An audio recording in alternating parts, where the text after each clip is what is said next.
गुरुजी, मेरा आपसे एक सवाल है, श्राद्ध करने से क्या पितरों की मुक्ति होती है? इसका प्रमाण बताइए। बहुत अच्छा आपने पूछा है, श्राद्ध करने से पितरों की मुक्ति होती है कि नहीं, इसमें क्या प्रमाण है? प्रमाण मांगा आपने। बहुत से लोगों के मन में ये भ्रम रहता है कि वेदों में श्राद्ध के लिए कोई प्रमाण नहीं है, उपनिषदों में, पुराणों में कोई प्रमाण नहीं है। और एक व्यक्ति ऐसे हैं जो जेल में हैं, फिर भी उनके अनुयायी बार बार उनकी बातों को दिखाते हैं और वो कहते हैं कि श्राद्ध करने से नरक होता है। वो तो ऐसा कहते हैं कि शास्त्र में कोई प्रमाण ही नहीं श्राद्ध करने का, श्राद्ध निकालने का कोई प्रमाण ही नहीं है। मैं आज आपको सारा प्रमाण लेकर आया हूं, ठोक कर प्रमाण दूंगा। देख लो, ऋग्वेद रखा हुआ है प्रमाण के लिए मेरे पास, मार्कंडेय पुराण रखा है और श्री वामन पुराण रखा है और पद्म पुराण रखा हुआ है। इन सारे पुराण को दूंगा। वो इस बात को कहते हैं, गीता में 9वें अध्याय के 25वें श्लोक का उदाहरण देते हैं और वो कहते हैं कि यान्ति देवव्रता देवान पितृन यान्ति पितृव्रता भूतान यान्ति भूते जय यान्ति मध्याजनोपि माम। अरे भाई, श्लोकों का प्रमाण तो देते हो लेकिन श्लोक पढ़ना भी नहीं आता होगा हमें लगता है। और लोगों को ऐसे पागल बना रहे हैं, उनको लगता है कि दुनिया के सारे विद्वान मूर्ख ही हैं। वही एक बहुत बड़ा पंडित है, वही एक महान विद्वान अवतरित हुआ है धरती पर। उसके चेले लोग तो उसको अवतरित कह रहे हैं, अवतारी पुरुष कह रहे हैं। आज मैं उन अवतारी पुरुष का चिट्ठा खोलने जा रहा हूं, आप क्रमशः सुनिए। और ये भी वो कहते हैं, गीता 16वें अध्याय का वो बताते हैं 23 और 24 नंबर श्लोक, ये शास्त्र विधि मुत्सृज्य वर्तन्ते काम कारतः न सिद्धिम वापनुति न सुखाम न पराम गतिम। जो शास्त्र विधि को छोड़कर मनमाने आचरण करते हैं ना, वो सिद्धि अथवा सफलता नहीं पाते और सुख भी नहीं पाते हैं। तस्मात् शास्त्रम प्रमाणम ते, 24वां 16 अध्याय के 24वां। इसलिए किसी भी कार्य को करने के लिए शास्त्रीय प्रमाण होता है। बंधुओं, जब शास्त्र प्रमाण है तो हम आपकी बात क्यों मानेंगे? लेकिन वो भोली भाली जनता को ऐसे गुमराह करते चले जा रहे हैं, उन जनता को पता ही नहीं। वो नंबर देने से लोग चौंक जाते हैं, अरे इसका मतलब ये बहुत बड़ा ज्ञानी आदमी है। उस व्यक्ति ने कभी वेद नहीं पढ़ा होगा। आइए मैं ऋग्वेद उठाकर उसको दिखा रहा हूं कि श्राद्ध में कितने प्रमाण होते हैं, दिखा रहा हूं। ऐसे नहीं बोलता हूं मैं। शास्त्र को पढ़ो और फिर दूसरे को बताओ तो बताएं। आइए, ऋग्वेद मेरे सामने रखा हुआ है, आप दिखा दिया कैमरामैन जो, दिखाइए। ऋग्वेद संहिता सरल हिंदी भावार्थ सहित भाग 4। अब इसके अंदर हम जा रहे हैं दशम मंडल, ऋग्वेद के दशम मंडल 15वां सूक्त, 10/15। हाँ,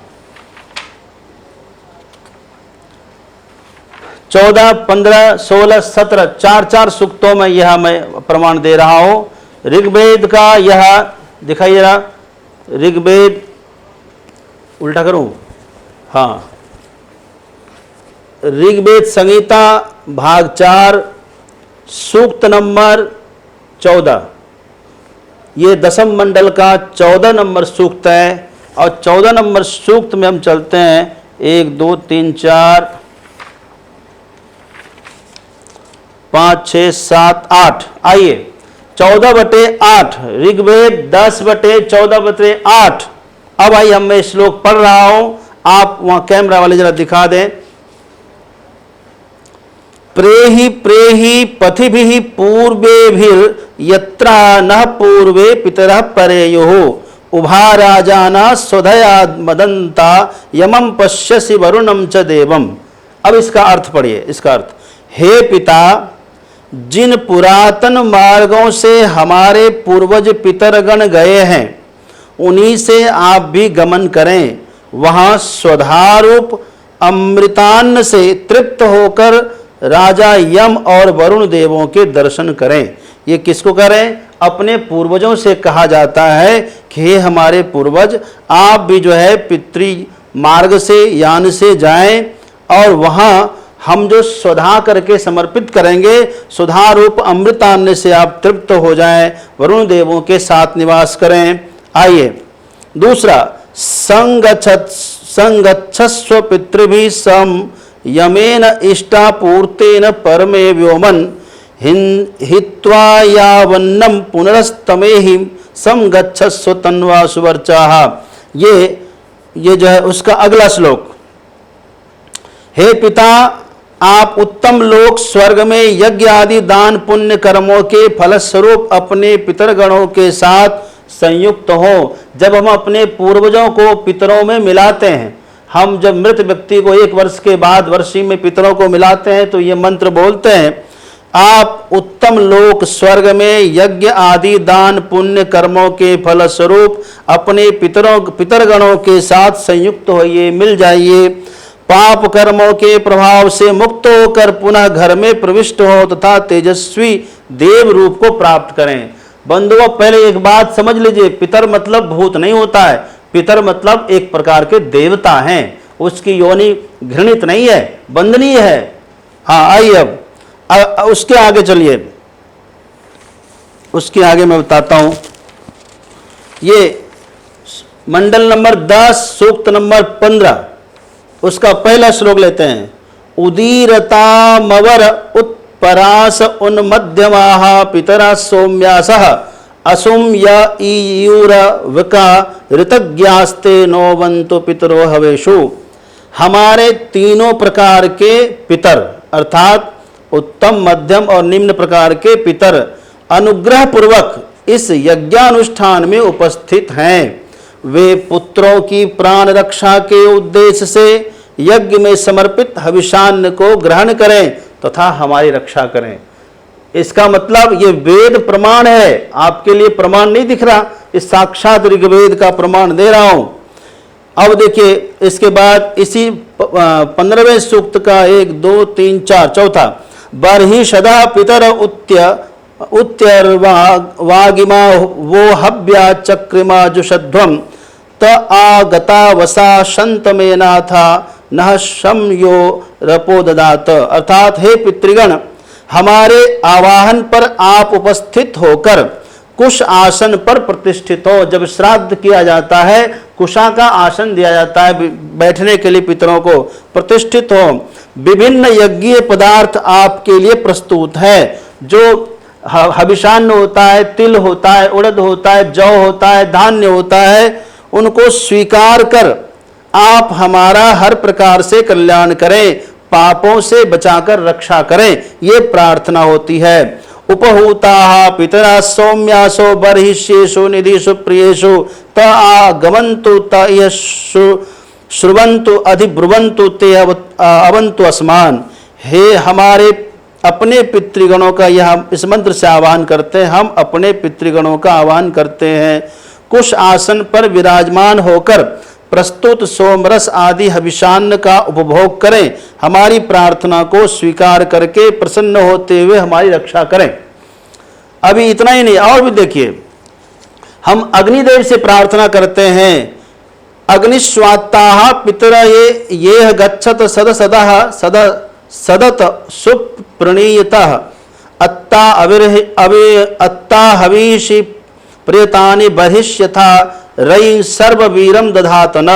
हे अग्नि के समान तेजस्वी पितरों, आप यहाँ आए और निर्धारित आसन पर विराजमान हो। हे पूजनीय पितरों, पात्रों में स्थित हविषान्न का सेवन करें तथा संतान आदि से युक्त ऐश्वर्य एवं साधन हमें प्रदान करें। पितरों के पूजन से, पितरों को अन्न प्रदान करने से, भोजन और तर्पण करने से हमें सर्व साधन प्राप्त होता है, पुत्रों का कल्याण होता है, ये प्रमाण हुआ।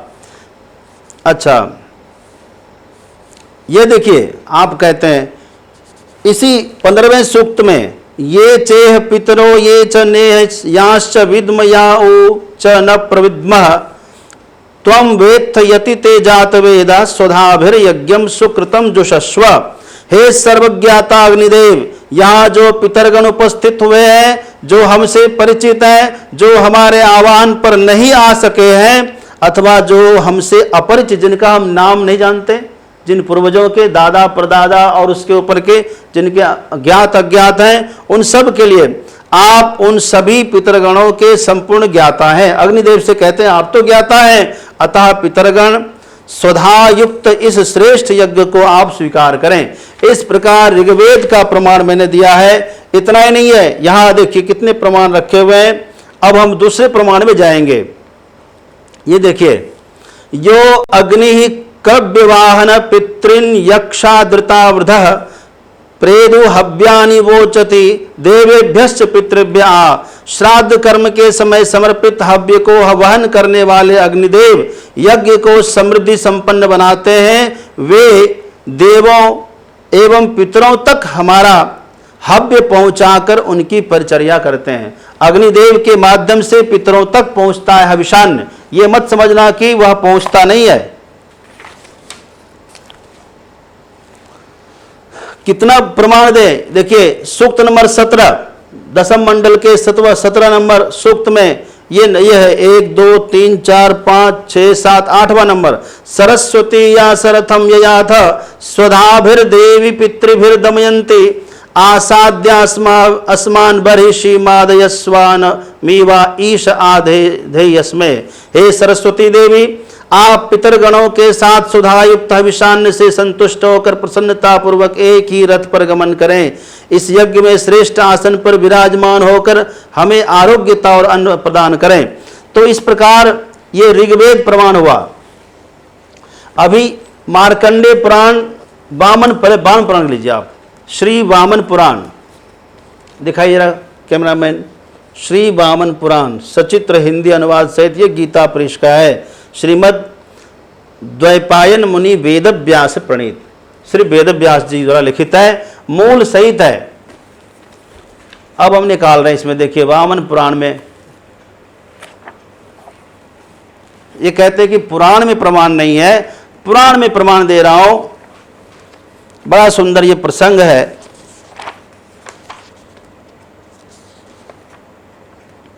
राजा पुरुरवा को रूप की प्राप्ति और उसी संदर्भ में प्रेत और वणिक की भेंट तथा परस्पर वृत्तांत का कहना एवं श्रवण द्वादशी का महात्म्य, गया में श्राद्ध करने से प्रेत योनि से मुक्ति और पुरुरवा को स्वरूप की प्राप्ति। तो पुरुरवा के प्रसंग में साक्षात प्रेतों को कैसे गया श्राद्ध से मुक्ति मिली है वो प्रमाण इसमें है। मैं ज्यादा लंबा वीडियो ना हो जाए इसलिए मैं खाली प्रमाण को लूंगा। लिखिए, गयायाम तीर्थ जुष्टायाम स्नात्वा शौच समन्वितः। गया तीर्थ में जाकर स्नान कर पवित्र होकर मम नाम समुद्देश्य पिंड निर्वपनम कुरु। वहां पर भगवान का नाम लेकर और अपने पितरों के निमित्त पितरों को उद्देश्य करके पिंड का निर्माण करे। तत्र पिंड प्रदानेन, यानी गया में जाकर पिंड प्रदान करने से प्रेत भावात अहम सखे, हम प्रेत भाव से मुक्तस्तु सर्वाद्रतानाम यास्यामि सहलोकताम, मुक्त होकर के सभी के लिए आदरणीय भगवान के धाम में हम जाएंगे, भगवान के लोक को हम जाएंगे। और देखिए, आत्मनश्च महाबुद्धिर महाबोधम तिलैवना पिंड निर्वपनम चक्रे तथा अन्यानि गोत्रजान। उन्होंने क्या किया, उस महाबुद्धि वणिक ने अपने लिए तिल से रहित बिना तिल का महाबोध्य नामक पिंडदान किया। उसके बाद अन्य गोत्रों में उत्पन्न हुओं के लिए उद्देश्य से पिंडदान किया। उससे क्या हुआ, उससे इस प्रकार पिंडदान करने पर वे प्रेत योनि से मुक्त होकर ब्रह्मलोक को चले गए। एकदम बढ़िया से आप देख लीजिए, एवं श्लोक देखिए, एवं प्रदत्तेषु अथवा पिंडेषु प्रेत भावतः विमुक्तास्ते द्विज प्रेता ब्रह्मलोकम ततोगतः। समस्त प्रेत जो है ब्रह्मलोक को चले गए। ये श्री वामन पुराण का प्रमाण हो गया। अब तीसरा मैं उठाता हूं आपके सामने, ये है श्री पद्म पुराण। ये भी महर्षि वेद व्यास प्रणीत है, पद्म महापुराण। अब आप इसको जरा देखिए ध्यान से। रोज ये मैं इन महापुरुष पर कोई बोलना नहीं चाहता था। मैं चाहता था इन लोगों से क्या बोलना, लेकिन इन मूर्खों से नहीं बोला जाए तो ये मूर्ख जो है ना एक दिन पीड़ादायक हो जाते हैं।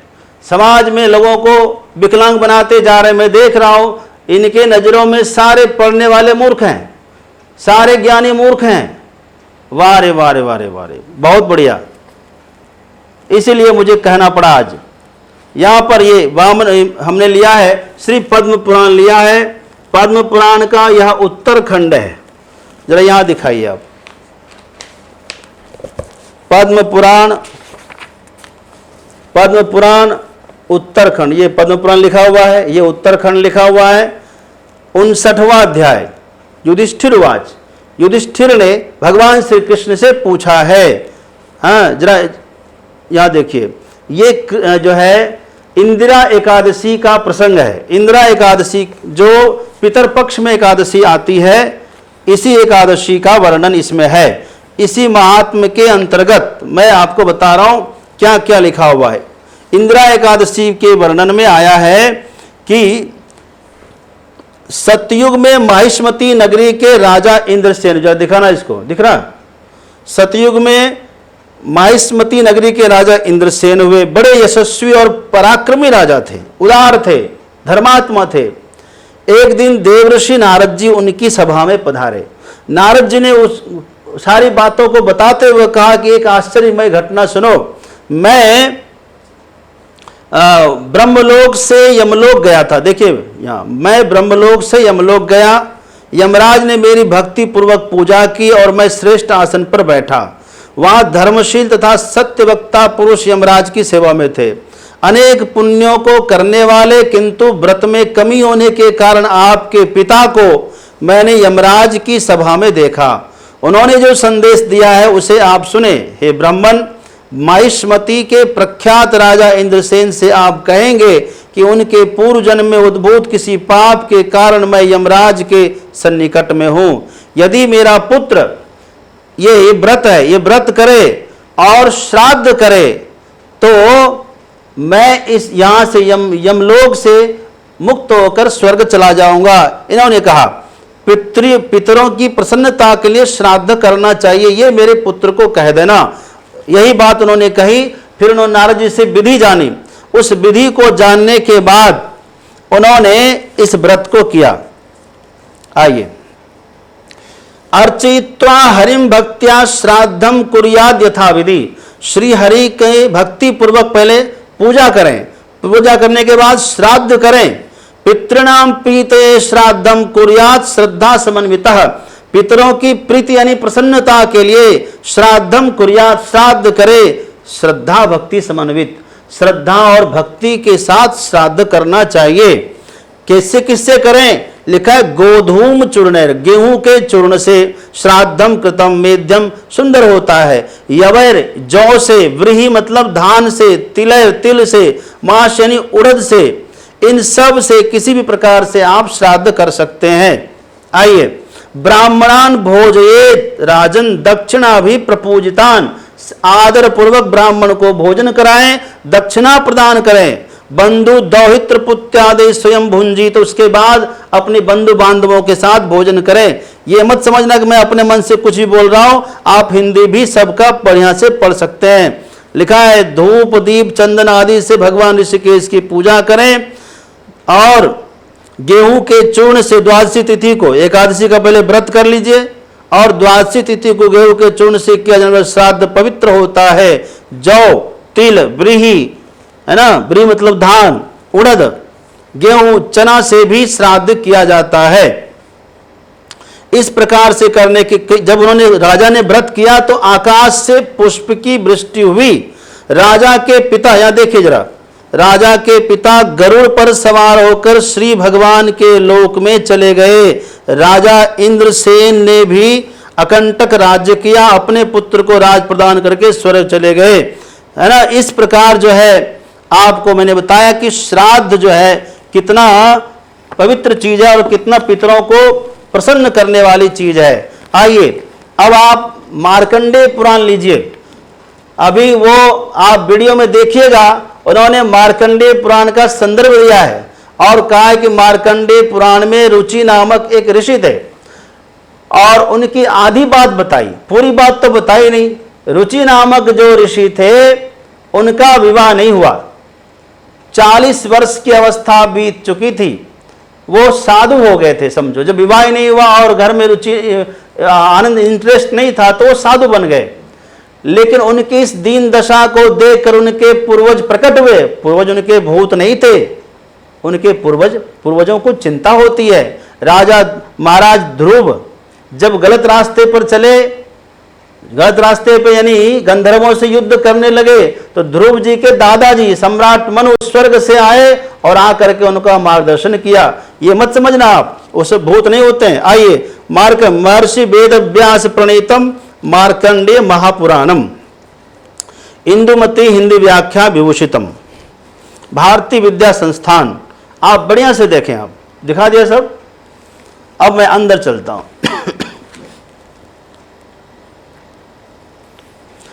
मार्कंडेय पुराण में श्राद्ध प्रकरण 2 जगह पर है, तो मैं दोनों जगह पहले मैं बताऊंगा मदालसा प्रकरण। माता मदालसा का नाम पूरी दुनिया जानती है। मदालसा जो भगवान की भक्ति करती थी, उन्होंने अपने पुत्र को श्राद्ध करने का उपदेश किया है।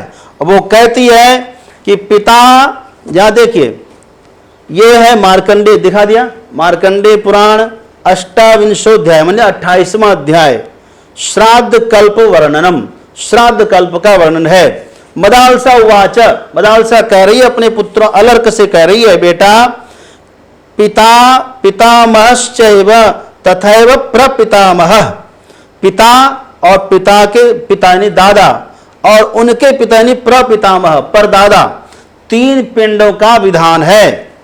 पिंड संबंधिनो ये ते विज्ञेया पुरुषास्त्रयः, यही पिंड के संबंधी होते हैं। अपने पिता, अपने दादा और अपने परदादा के लिए 3 पिंडों का त्रिपिंडी श्राद्ध का विधान किया जाता है। और जिनके मामा नहीं होते हैं वो अपने नाना के लिए और नाना के पिता और उनके दादा के लिए भी, यानी 3 पिंड उनके लिए मातृपक्ष के लिए बना सकते हैं।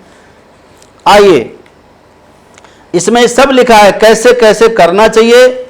श्राद्धम, देखिए इधर ये नंबर है 18, इसी का 28वें अध्याय का 18वां श्लोक, श्राद्धम कुर्याद श्राद्धम कुर्वद्भिरन्नाम्बु शाकैरपि ही जायते, अन्न से, जल से, शाक से भी आप श्राद्ध कर सकते हैं। तस्मात् श्राद्धम नरो भक्त्या शाकैरपि धाविधि, इसलिए भक्ति पूर्वक श्राद्ध करना चाहिए।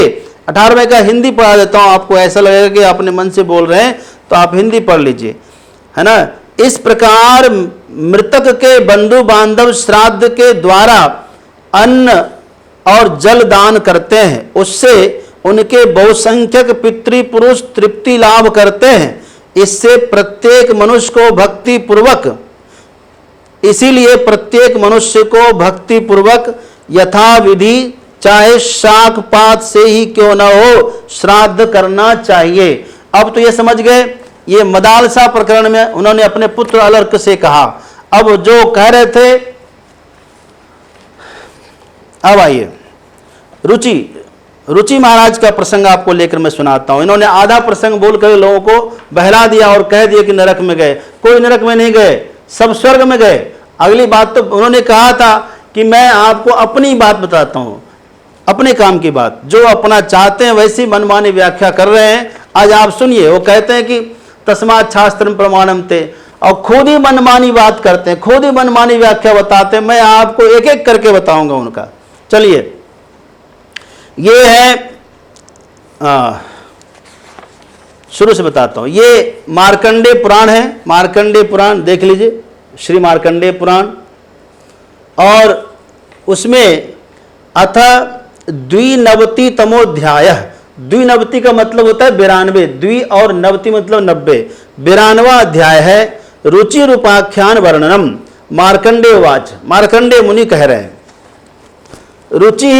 रुचि प्रजापति पूर्वम निर्ममो निरहंकृतः यत्रास्तमितशायी चचार पृथ्वीमिमाम।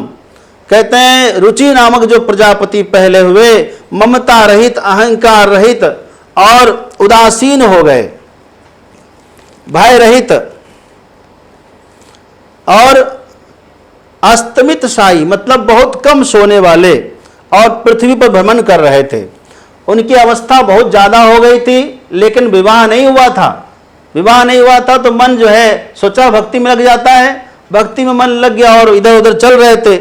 तो मन में निश्चय किया हमको विवाह नहीं करना है, हमारा जीवन तो मोक्ष मार्ग के लिए बना है, और निश्चित कर लिया। लेकिन उनके पूर्वजों को चिंता हुई।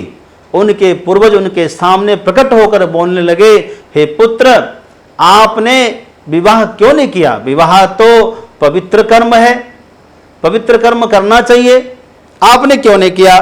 आपकी वजह से हम सबों का उद्धार नहीं हो रहा है, इसलिए परंपरा के अनुसार वंश परंपरा को आगे चलाने के लिए आपको विवाह अवश्य करना चाहिए था। पितरों ने कहा, वत्स कस्मात् त्वया पुण्यो न कृतो दार संग्रह। दार मतलब पत्नी, आपने पत्नी का संग्रह क्यों नहीं किया? ये तो बड़ा पुण्य का काम है। स्वर्गाप वर्ग हेतुत्वाद, स्वर्ग और अपवर्ग यानी मोक्ष, मोक्ष को भी स्वर्ग को भी देने वाला है। तेना, है ना, तेना अनिशम बिना, अर्थात जो है बंधस्तेना अनिशम बिना, अर्थात स्वर्ग अपवर्ग को देने वाला ये जो है दार संग्रह अर्थात पत्नी का संग्रह आपको करना चाहिए। ये 3 नंबर श्लोक देखिए, 3 नंबर।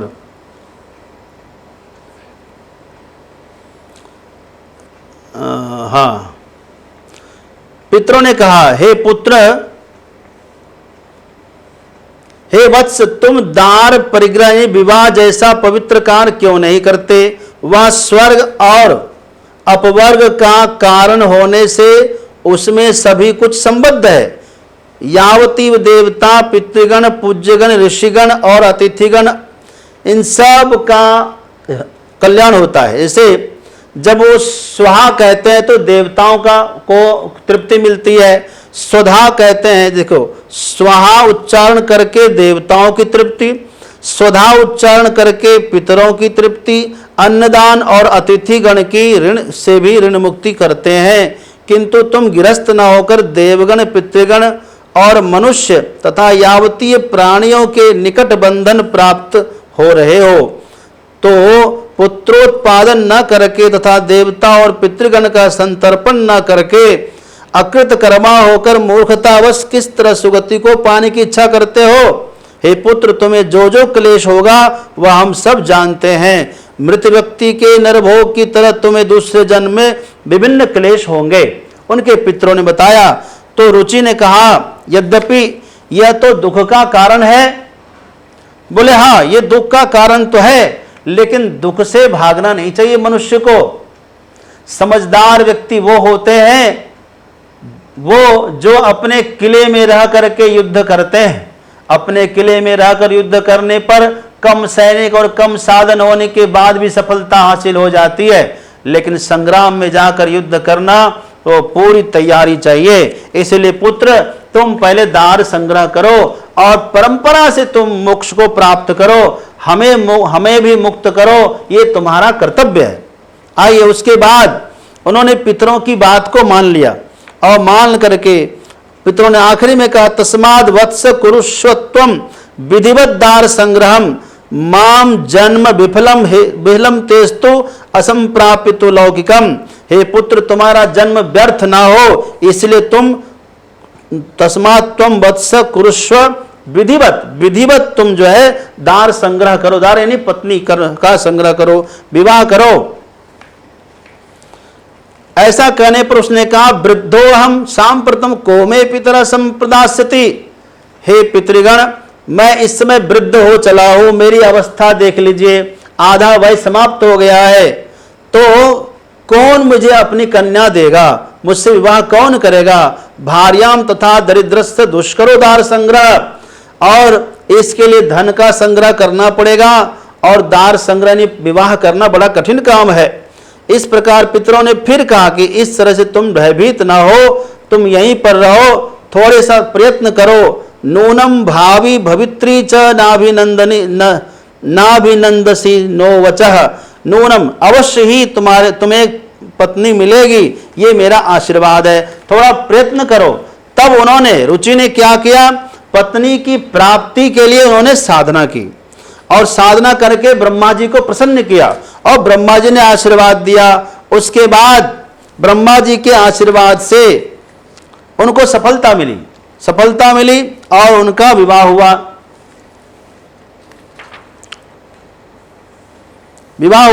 प्रमलोचा ये देखिए बता रहा हूं, मन को हरण करने वाली उच्च कोटि की प्रबलोचा नाम की अप्सरा निकलकर रुचि के सन्मुख उपस्थित हुई। दिखा रहे हो ना, प्रमलोचा आई और प्रमलोचा ने प्रणाम करके कहा, हे तपस्वी श्रेष्ठ, वरुण पुत्र महात्मा पुष्कर से उत्पन्न हुई।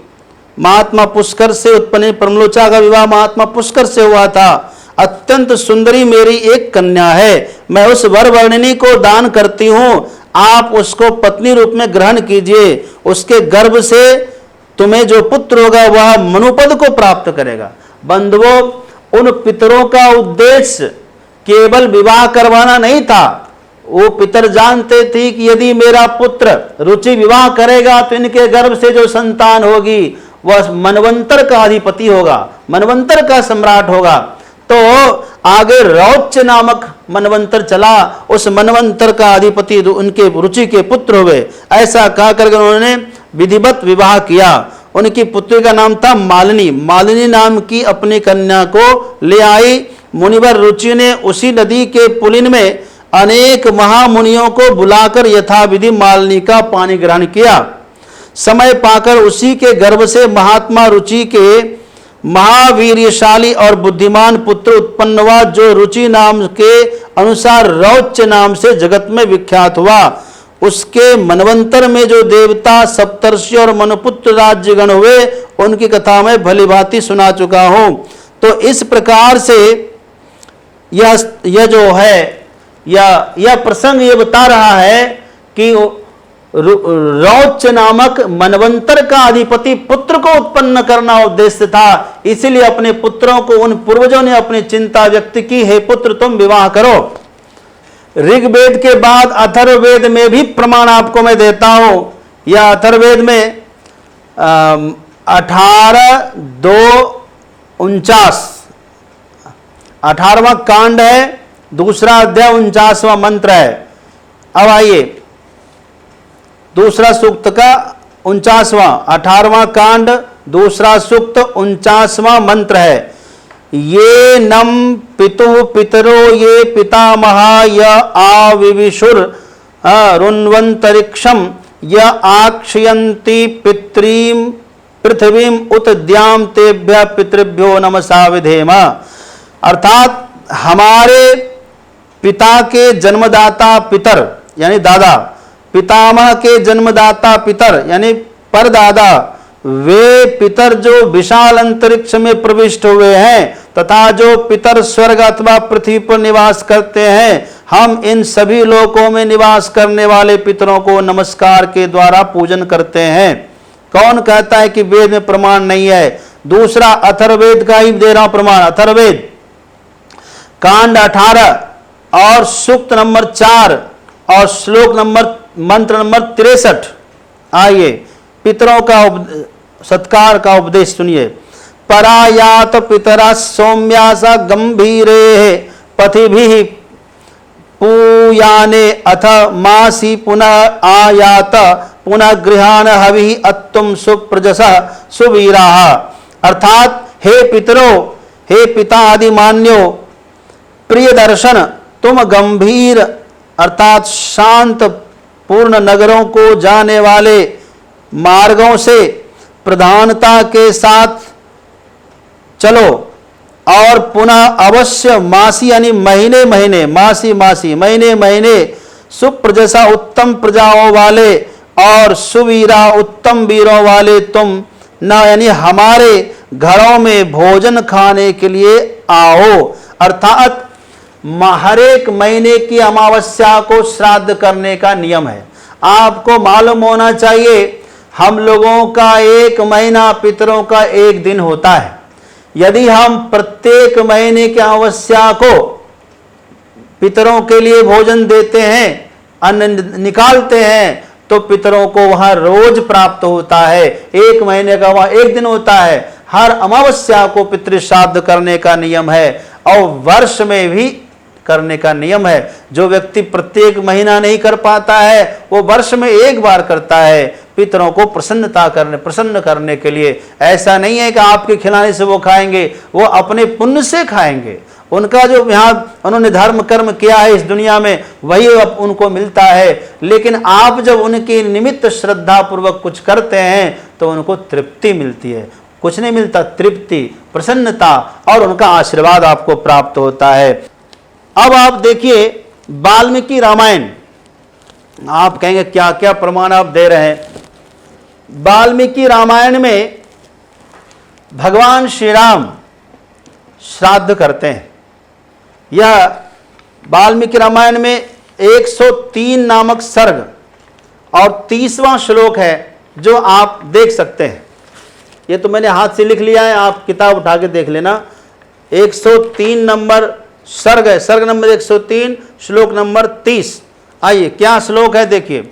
इदम भुंक्ष्व महाराज प्रीतो यदशनावयम यदन्ना पुरुषो भवति तदन्नस्तस्य देवताः।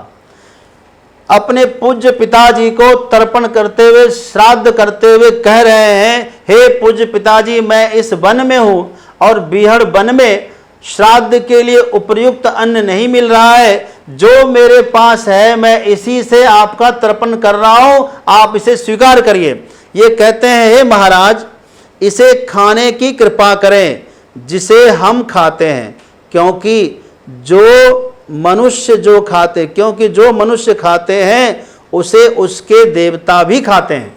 ये नियम है। ये यदन्ना पुरुषो भवति तदन्नस्तस्य देवता। आप जो खाते हैं उसी से आप श्राद्ध करें, कोई जरूरी नहीं है आप बहुत सारा खर्च करें, बहुत सारा, श्रद्धा से जो करते हैं उसको श्राद्ध कहते हैं। बंधुओं, ठोक के कहता हूं, खूब श्राद्ध करिए और इस व्यक्ति की बात कभी मत मानिए जो व्यक्ति अंधे हो गए हैं, जो पता नहीं सबकी मति मारी गई है। ये बंदा झूठ मूठ का पन्ना उल्टा उल्टा के दिखाता है और अपने मन की बात बताता रहता है। लेकिन आप लोग भोली भाली जनता इसके चक्कर में ना पड़े, मेरी बात को मानिए। और सभी सनातनी बंधु से कहूंगा, इस वीडियो को खूब शेयर करिए और अपने लोगों को बताइए कि श्राद्ध करना चाहिए।